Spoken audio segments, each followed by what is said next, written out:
মাত্র ৮ দিনের জন্য মহাকাশে গেছিলেন গবেষণার জন্য, কিন্তু সেখানে ৯ মাস থাকতে হলো। তার কারণ হচ্ছে তাদের যে মহাকাশযান, সেই মহাকাশযান খারাপ হয়ে যায়।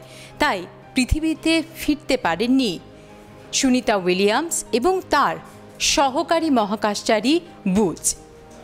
অবশেষে পৃথিবীতে এই সুনিতা উইলিয়ামস এবং বুচের ফেরা, এই নিয়ে আমরা কথা বলবো বিজ্ঞানী সন্দীপ চক্রবর্তীর সঙ্গে। তার কারণ দীর্ঘ ৯ মাস মহাকাশে থাকা, নানা রকম সমস্যার মধ্যে পড়া এবং পৃথিবীতে ফিরে আসার পরেও কি কি সমস্যা হবে সেগুলো নিয়েই আমরা বিজ্ঞানীর সঙ্গে কথা বলবো। ৮ দিনের জন্য যাওয়া, কিন্তু ৯ মাস থাকতে হলো। এতে এই যে এই ধরনের ঘটনা, এতে নাসা কতটা সাপোর্ট করে, মানে বা বিজ্ঞানীরা কতটা সাপোর্ট পান সেখানে, অর্থাৎ মহাকাশে যখন থাকেন, স্পেস আপনাকে পুরো ব্যাপারটা বুঝতে হবে। এটা একটু লম্বা গল্পটা হচ্ছে, দেখুন, নাসা স্পেস শাটল বন্ধ করে দিয়েছে 2012 সালে। তারপর থেকে ইন্টারন্যাশনাল স্পেস স্টেশনে যখন নাসা ক্রুকে পাঠাচ্ছিল, এই যে ধরুন, এই হচ্ছে ইন্টারন্যাশনাল স্পেস স্টেশন, ঠিক আছে? এই স্পেস স্টেশনে আগে নাসা কিসে করে ক্রু পাঠাতো? এই স্পেস শাটলে করে যেত, গিয়ে এখানে ডকিং করতো, এখান থেকে ক্রুরা ভেতরে যেত, ওখান থেকে ক্রুরা ফিরে আসতো ইত্যাদি। এই স্পেস শাটল প্রোগ্রামটা খুব এক্সপেন্সিভ, নাসা এটাকে বন্ধ করে দেয়। এবং স্পেস শাটলের কাজও ছিল এই জিনিসটাকে তৈরি করা। এটা প্রায় 100 মিটার মতো বড় ফুটবল ফিল্ড। এবার নাসা যেটা দেখলো যে একমাত্র সোয়ুজ, রাশিয়ান যে সংস্থা, তারাই কেবলমাত্র মানুষজনকে নিয়ে যেতে পারে। কিন্তু যেহেতু ওরা একা, ওরা নাসাকে প্রচুর দাম হাঁকলো, বলে প্রত্যেকটা ক্রু নিয়ে যেতে আমার $350 মিলিয়ন করে লাগবে। নাসা দিতে বাধ্য, কারণ এটা তো ইনহ্যাবিটেড, এটা ওনাদের তৈরি, সঙ্গে আরও কয়েকটা দেশ জুড়েছে।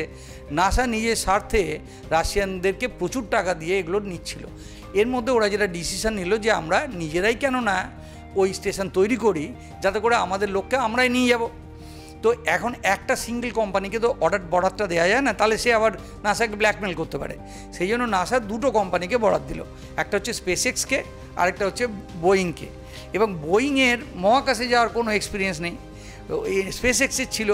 ফলে স্পেসএক্সকে দেওয়া হলো $2 বিলিয়ন, যে তুমি তো খাবার দাবার এমনি পৌঁছে দিচ্ছ, এখন মানুষকেও তুমি নিয়ে যাও, $2 বিলিয়ন দিচ্ছি, ওটা তাড়াতাড়ি করে এলন মাস্ক সে ক্রু 3, 4, 5, 7 সব তৈরি করে পাঠাতে শুরু করে দিল। বোয়িং $6 বিলিয়ন নিয়েছে, গোড়া থেকে কাজ শুরু করেছে, তা সত্ত্বেও কিন্তু একজনকেও নিয়ে যেতে পারেনি। ফলে নাসাকে এবার অ্যাকাউন্টেবিলিটি দিতে হচ্ছে গভর্নমেন্টের কাছে, যে তুমি একে যে দিলে $6 বিলিয়ন, তুমি কী কারণে দিলে, তাই না? তো দিতে গিয়ে তখন বোয়িং বললো, না, এবার যেটা বানিয়েছি সেটা অবশ্যই যাবে। তো বোয়িংকে ডিজাইনের মধ্যেও কিন্তু উইলিয়ামস ছিলেন, এবং উইলিয়ামসকে পাঠানো হয়েছিল টেস্ট পাইলট হিসাবে। তো আলটিমেটলি বোয়িং যখন এখানে গিয়ে উপস্থিত হলো স্টারলাইনার, দেখা গেল যে তার 28খানা থ্রাস্টের মধ্যে 5খানা থ্রাস্টার কাজ করছে না ঠিকমতো। আস্তে আস্তে থ্রাস্টারগুলোকে ভালো করা হলো, আস্তে আস্তে থ্রাস্টারগুলো ঠিক করা হলো, এবং এমনকি স্পেস স্যুট পর্যন্ত লিক করছে, বাইরে স্পেস ওয়াক করতে পারলো না। তখন নাসা বললো, ভাই, আমি ভিক্ষা চাই না, কুকুর টাকাও, স্টারলাইনার তুমি আগে এখান থেকে সরাও, তা না হলে আমি ওদেরকে আনতেই পারবো না। স্পেস এক্সও যেতে পারছে না, কারণ আপনার তো একটা ডকিং, একটা পোর্ট আছে। এই পোর্টটা যদি অন্য কেউ ধরে আটকে বসে থাকে, তাহলে সে না সরা অবধি আমি তো যেতে পারছি না আনতে। এই কারণে বোয়িং স্টারলাইনারকে সেপ্টেম্বর মাসের 11 তারিখ নাগাদ ফেরত নিয়ে চলে আসা হলো, ঠিক আছে? ফেরত নিয়ে পোর্টটাকে ফাঁকা করা হলো। এবার সেপ্টেম্বরের 28 তারিখে তখন ক্রু 9 গেল স্পেস এক্সের, বলে, ভাই, আমরা গিয়ে নিয়ে আসছি। 4টে সিট ছিল। ক্রু 9 দেখতে এরকম রাফলি এরকম স্পেস এর মতো। এখানে 4টে, এখানে যেমন দেখতে পাচ্ছেন যে মহাকাশ চারিয়ে যেভাবে বসে আছে, এখানে 4খানা সিট ছিল। তার মধ্যে 2টো সিট মাত্র নিজেরা গেল, আর 2টো সিট রেখে দিল, ওই পাশেরটা আর এই পাশেরটা ফাঁকা রেখে দিল, যাতে আমাদের সুনিতা উইলিয়ামস আর বুচ উইলমোরকে নিয়ে ফিরতে পারে। তাহলে ক্রু 9 কী করলো? ক্রু 9 গিয়ে এইখানে গিয়ে পোর্ট করলো। এটা হারমোনি মডিউল, এটা হচ্ছে স্পেস স্টেশন, এইটা হচ্ছে ডকিং করার জায়গা। এইখানে ডকিং করলো সেপ্টেম্বর মাসে। তারপরে সুনিতা উইলিয়ামস ওর মধ্যে ঢুকে ওটাকে আবার এইখানে নিয়ে এলো, কারণ এটাকে ফাঁকা করতে হলো যাতে ক্রু 10 যেতে পারে। আপনি জানেন যে পরশুদিন ক্রু 10 গিয়ে উপস্থিত হয়েছে, তাহলে এইখানে ক্রু 9 বসে আছে, এখানে ক্রু 10 গিয়ে আটকালো, ঠিক আছে? এর মধ্যে থেকে লোকজন 4 জন বেরিয়ে এলো, আপনারা সব জানেন, করে 11 জন হলো ভেতরে। সবচেয়ে বেশি সংখ্যক লোক 11 জনের বেশি থাকতে পারে না। এবার যখন হ্যান্ডওভারটা হলো, সুনিতা উইলিয়ামসের মেন কাজ হলো যে এই চার্জটাকে পরের লোক ক্যাপ্টেনের কাছে হ্যান্ড ওভার করে দিতে। হ্যান্ড ওভারটা করার পরে আজকে সকাল 8:15 থেকে শুরু হলো, ভাই তোমাদের কাজ কমপ্লিট হয়ে গেছে, তোমরা এবার ফিরতে থাকো। ফেরার সময়তে কী করতে হলো, এই যে হ্যাচগুলো আছে, সব দরজাগুলো যেগুলো আছে, এই যে মনে করুন যে গোল গোল জায়গাগুলো, এগুলো হচ্ছে হ্যাচগুলো। যে হ্যাচে গিয়ে ওরা লক করেছিল, হ্যাচগুলোকে এ ভেতর থেকে পুরো এয়ারটাইট সিল করলো, এ হ্যাচটা নিজেদের ভেতর থেকে এয়ারটাইট সিল করলো, নিজেরা স্পেস স্যুট পরলো, স্পেস স্যুটটাকে পর্যন্ত এয়ারটাইট করলো। প্রত্যেকটা টেস্ট করতে অন্তত 2 ঘন্টা সময় লাগলো। সকাল 8:15 থেকে 10:15 এই ঘটনাটা ঘটেছে। তারপরে তারপরে প্রত্যেকটা থ্রাস্টার, এই যে দেখছেন যে এই যে ছোটো ছোটো থ্রাস্টারগুলো দেখছেন, এই থ্রাস্টারের কাজ হলো যে যন্ত্রটাকে যেন ধীরে মাইক্রোস্কোপিক্যালি ধীরে ধীরে ঘোরানো যায়। একবার একটু ডান দিকে ঘোরানো, বাঁ দিকে ঘোরানো, ঘোরাতে হতে পারে, এদিকে ওদিক ঘোরাতে হতে পারে। এইখানে যে 28খানা থ্রাস্টার আছে, সেই থ্রাস্টারগুলো মাইক্রো থ্রাস্টার। এরা বহু দূরে যেতে পারে না, কিন্তু মাইক্রোস্কোপিক চেঞ্জ করতে পারে। এগুলোকে একবার করে টেস্ট করে নেওয়া হলো। করতে করতে 10:30 বাজলো আমাদের টাইম। 10:30-এর সময় কমান্ড দেওয়া হলো, তোমরা এবার আনডক করো। ঠিক আছে, এবার কি করলো, 10:30-এর সময় ধীরে ধীরে ক্রু 9 এখান থেকে ল্যাচ থেকে খুলে বেরিয়ে 0.1 মিটার পার সেকেন্ড, অর্থাৎ 4 ইঞ্চি পার সেকেন্ডে ও ধীরে ধীরে ধীরে ধীরে ধীরে ধীরে এখান থেকে সোজা বেরিয়ে চলে এলো কয়েক কিলোমিটার। ঠিক আছে, কেন এই জায়গাটা একটা পার্কিং লটের মতো, এর মধ্যে আপনি জোরে চালাতে পারবেন না গাড়ি। ঠিক আছে, এইটা করে ধীরে ধীরে ওপরে চলে এলেন। ওপরে যাওয়ার পরে এইটা হচ্ছে সার্ভিস। আপনি দেখতে পাচ্ছেন যে এটা দেখতে ছোটো মনে হচ্ছে, আসলে এটা 12 ফুট মতো বড়। তার মধ্যে এই যে ওপরের অংশটুকু রাফলি এইরকম দেখতে, এই যে ওপরের যে অংশটা যার মধ্যে ক্রু বসে আছে সেটা কিন্তু এইটা, আর নিচে যে অংশটা সার্ভিস মডিউল সেইটা প্রায় 5 ফুট মতো লম্বা। তার মধ্য থেকে জ্বালানি রয়েছে। এবার জ্বালানি কী করলো, ওদেরকে এখান থেকে এনে জ্বালানিটা ডিরেকশন চেঞ্জ করে এবার পৃথিবীর চারিদিকে ঘোরাতে ঘোরাতে আস্তে আস্তে আস্তে আস্তে 427 কিলোমিটার থেকে নামাতে শুরু করলো। নামাতে কালকে ভোর যখন 2:40 তখন এসে নামবে 100 কিলোমিটার উঁচুতে। তখন কিন্তু এই জ্বালানি আর ইউজ করা যাবে না, এই জ্বালানি তখন খুলে ফেলে দিতে হবে। এদেরকে তখন পৃথিবীর দিকে মুখ করিয়ে ছুঁড়ে ফেলে দিয়ে এই অংশটুকু সেপারেট হয়ে গিয়ে সমুদ্রে গিয়ে পড়ে যাচ্ছে।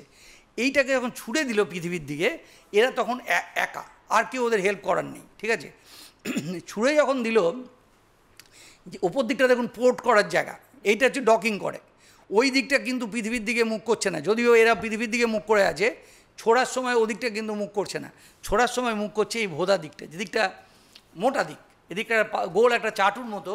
এই জায়গাটা হচ্ছে বলা হয় হিট শিল্ড আছে। হিট শিল্ডের কাজ কি, যখন পৃথিবীর মধ্যে ঢুকছে এই দিকটা দিয়ে ঢুকছে, কারণ ওকে তো ব্রেক করতে হচ্ছে, ওকে তো স্পিডটাকে কমাতে হচ্ছে। এই স্পিড কমানোর জন্য একটা ভোতা দিকটা সেই জন্য এগিয়ে দেয়। বুঝতে পেরেছেন তো? যারা স্কি করে তারা বুঝতে পারেন, স্কি করে যেতে যেতে হঠাৎ ঘুরিয়ে দিল এটাকে, যাতে করে ম্যাক্সিমাম ফ্রিকশান যাতে পাওয়া যায়। ম্যাক্সিমাম ফ্রিকশানের ফলপ্রসূটা কি, যে এতে ফল কী হবে না, এই যে বাতাসটা প্রচণ্ড গরম হয়ে যাবে, 3000 ডিগ্রিতে উঠে যাবে, চারিদিকে আগুনের গোলা, এরা সব দেখতে পাবে যে গোলার মধ্য দিয়ে যাচ্ছি। আর এই গোলা যখন হবে, বাতাসটা পুরো আয়োনাইজড হয়ে গেছে, রেডিওটা পুরো রিফ্লেক্টেড হয়ে ফিরে আসছে, এদের সঙ্গে কোনো আর কমিউনিকেশন করা যাচ্ছে না। ওরাও হ্যালো হ্যালো করে যাচ্ছে, আমরা শুনতে পাচ্ছি না, আমরাও হ্যালো হ্যালো করে যাচ্ছি, ওরা শুনতে পাচ্ছে না। প্রায় 6 মিনিট। এরপরে যখন এস্টাবলিশড হলো আবার কমিউনিকেশান, তখন আমরা হাফ ছেড়ে বাঁচলাম যে যাক, ওই যে ডেঞ্জারাস যে ফেজটা, ওই ফেজটা ক্রস করে ওরা চলে এসেছে এমন একটা জায়গায় যেখান থেকে হয়তোবা এখন আশা আছে যে এদের আর কোনো ক্ষতি হওয়ার কথা নয়। আপনাদের মনে থাকতে পারে যে ওই ফেজটার মধ্যে দিয়ে আসার সম্বন্ধে কিন্তু কল্পনা চাওলা ধ্বংস হয়েছিল। আচ্ছা, এইটা যখন চলে এলো, তারপরে এই স্পিডটাকে আরও কমানোর দরকার পড়ে, তখন ড্রোগ প্যারাশুট ইউজ করা হয়। ড্রোগ প্যারাশুট দিয়ে তাদের স্পিড ব্রেক করা হয়, করে সাবসনিক করে নিয়ে যায়, মানে ভেলোসিটি অফ সাউন্ডের থেকে নিচে যাতে চলে আসে। চলে আসার পরে নর্মাল প্যারাশুট খুলে যায়, যেটা দেখতে পাচ্ছেন আপনি প্রায় 11 কিলোমিটার উঁচুতে এইভাবে প্যারাশুট খুলে যায়। খুলে গিয়ে তাদেরকে 1 মিটার 1.5 মিটার স্পিডে ধীরে ধীরে এসে সমুদ্রে এসে স্প্ল্যাশ করে নামে। এখানে যে মহাকাশ যানের মডেলটা আছে, সেখানে দেখা যাচ্ছে যারা বিজ্ঞানী, যারা তারা অ্যাস্ট্রোনট, তারা এখানে এইভাবে বসে থাকছেন, এবং মহাকাশে যখন তারা কাজ করছেন তখন তো এখানকার যা ওজন, এখানকার যা আমাদের শারীরিক ওজন থাকে, সম্পূর্ণ ডিফারেন্ট ধরতে গেলে পরে। তো 8 দিনের জন্য তারা গেছিলেন, সেখানে 9 মাস থাকতে হলো। তাতে তাদের শরীরে কতটা আরও বেশি এফেক্ট হলো? কারণ 8 দিনেই এফেক্ট হতো, তাতে আরও 9 মাস যদি থাকতে হলো তাতে তো আরও এফেক্ট হলো। সে তো বটেই। আপনাকে প্রথম বুঝতে হবে যে আপনাকে একটা জিনিস ডিফারেন্স বুঝতে হবে, ভর এবং ভার, এর মধ্যে পার্থক্য কী। একটা মানুষের মধ্যে এতখানি 100 কিলোগ্রাম পর্যন্ত ম্যাটার আছে, সেটা তার ভর। এবার পৃথিবী ওকে যদি টানে তাহলে ওর ভার হলো, তাই না? ও ভারী বলি আমরা, একে ধরতে ভারী লাগছে। মহাকাশে যেহেতু কোনো গ্র্যাভিটি নেই, সেই জন্য আপনি বড় বড় হাতিকেও আপনি এক আঙ্গুলে নাচাতে পারবেন, কারণ ওখানে ভার নেই, তা ভর আছে।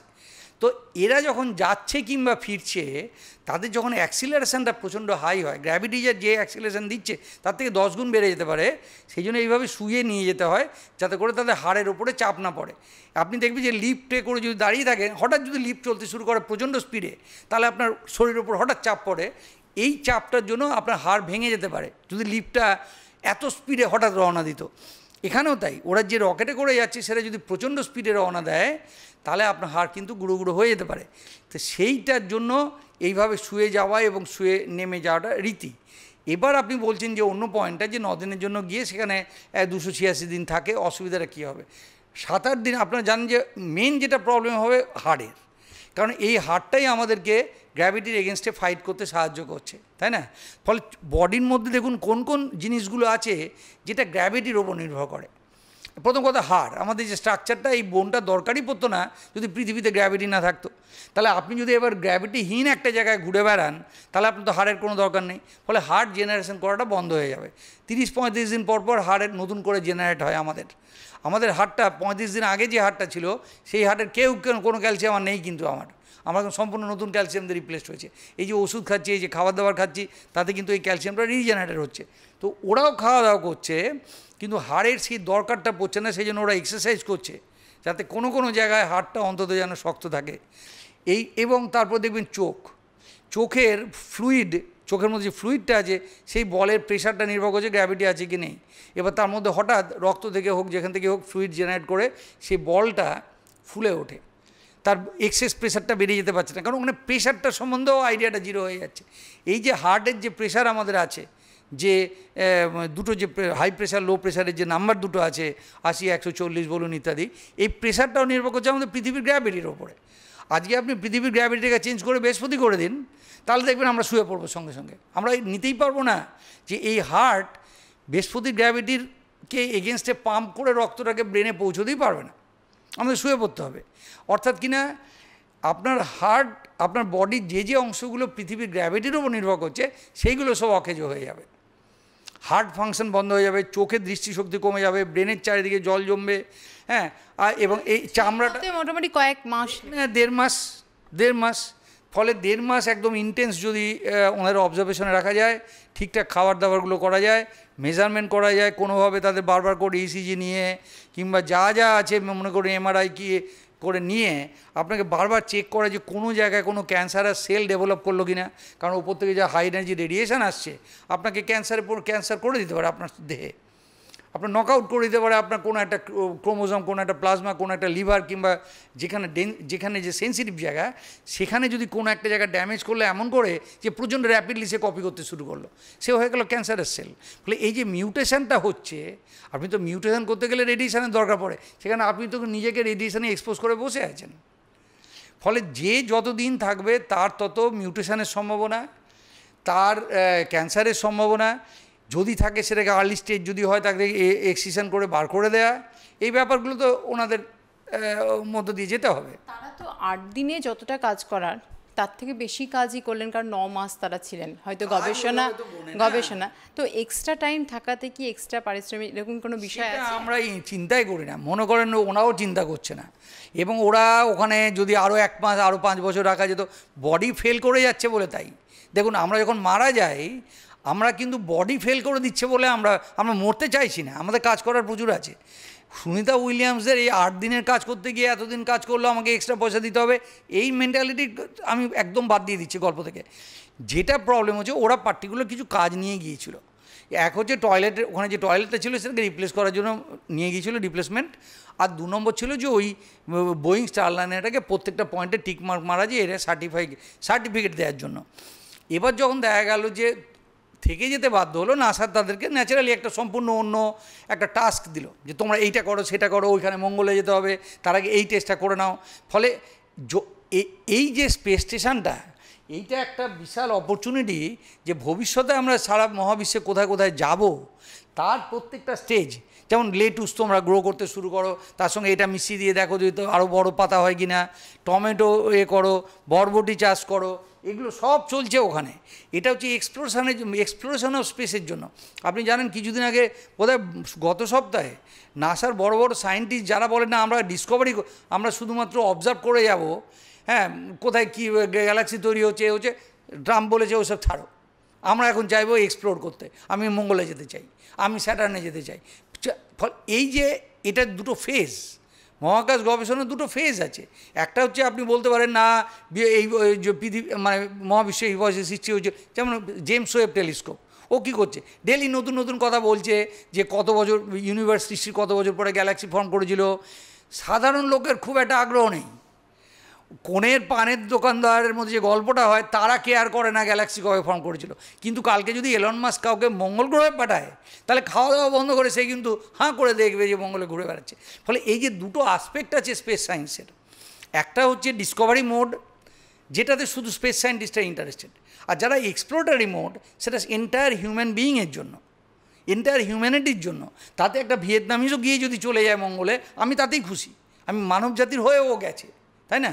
ফলে এই ব্যাপারটাকে আপনাকে বুঝতে হবে, এই স্পেস এই যে অ্যাক্টিভিটিটা চলছে, এটা মানব জাতির হয়ে কাজকর্ম করে যাচ্ছে একদম ফোর্থ ফ্রন্টে। চিন্তা করুন তো, বেচারা ফিরে আসবে, তার জন্য এখানে 400 কিলোমিটার আসতে চাইছে, প্লেনে যেতে লাগে আধ ঘন্টা, তার 24টি ঘন্টা লাগছে প্রিপারেশান টাইম, 2 দিন লাগছে শুধু প্রিপেয়ার করতে, খাটাখাটনি করে সব লিক ফিক চেক করে। ওরা তো মানে ফোর্থ ফ্রন্টে আমাদের হয়ে যুদ্ধ করে যাচ্ছে, একটা হস্টাইল একটা অ্যাটমসফিয়ারের মধ্যে বসে আছে, কনসেন্ট্রেট করে তারা সায়েন্স করে যাচ্ছে, যাতে কোনো পরবর্তী স্টেজে মানুষ এগিয়ে যেতে পারে, মঙ্গলে যেতে পারে, কিংবা আরও দূর দূরান্তরে আলফা সেন্টারি এর প্ল্যানেটে গিয়ে উপস্থিত হতে পারে। ফলে এইটা একটা সুযোগ। এবং আমরা যেটা প্রায়শই বলি যে ওদেরকে আমরা অ্যাবান্ডন করেছি কিংবা স্ট্রান্ডেড, এগুলো মিডিয়া পার্সনদের মানুষের সিম্প্যাথি আদায় করার জন্য। সুনিতা উইলিয়ামস কোনোদিনও বলেনি যে ও স্ট্রান্ডেড, ওকে দেখে কোনোদিনও মনে হয়েছে দুঃখে আছে? আপনারা কি দেখুন প্রত্যেকটা ছবি, she is bindaas, she is working very nicely in a best possible atmosphere. এর থেকে ভালো জায়গা কী হতে পারে একটা মহাকাশচারীর পক্ষে? ফলে ওনার বডি ফেল করছে, ওনাকে ডাক্তারি কারণে ফিরে আসতে হতে পারে, সেটা আমাদের কনসার্ন। কিন্তু আমরা অ্যাবান্ডন করে দিয়েছি কিংবা এটা অ্যাবসলিউটলি আউট অফ প্লেস। ইতিমধ্যে মহাকাশচারী সুনিতা উইলিয়ামস মহিলা মহাকাশচারী হিসেবে রেকর্ড করেছেন। পাশাপাশি ভারতীয় বংশোদ্ভূত হওয়ার জন্য সারা ভারতবর্ষ কিন্তু গর্বিত তার জন্য। সুনিতা উইলিয়ামস এবং তার সহকারী মহাকাশচারী বুচ দুজনের পৃথিবীতে ফেরা, আর তাতে আনন্দিত সারা পৃথিবীর মানুষ। ক্যামেরায় বিনয় মণ্ডলের সঙ্গে নাজিয়া রহমানের রিপোর্ট, আর প্লাস নিউজ, কলকাতা।